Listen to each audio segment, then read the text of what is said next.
الأرنب والسلحفاة.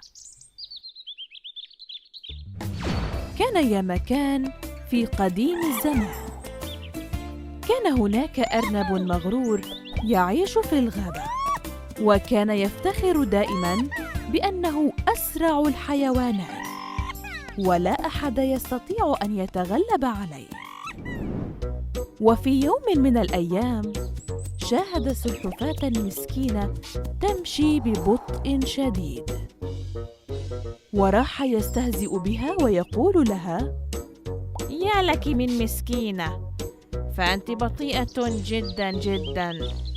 فقالت له السلحفاة: ما رأيك أن نتسابق أنا وأنت، وسوف نرى من سيفوز؟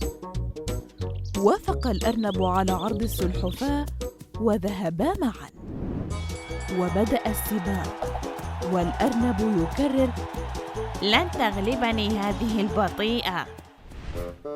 أثناء السباق توقف الأرنب عن الركض كي ينام ويأخذ قسطاً من الراحة، فالسلحفاة ما زالت في بداية الطريق، ولكن السلحفاة تابعت المشي ولم تتوقف أبداً، ووصلت إلى النهاية، وما زال الأرنب المغرور نائماً. فلما استيقظ الأرنب من نومه وجد أن السلحفاة قد انتصرت عليه، فتفاجأ بذلك وأخذ يبكي على خسارته المرة. أخبرونا ماذا استفدتم من القصة يا أصدقاء؟ شارك في القناة وضع إعجاب لأكثر إجابة مفيدة.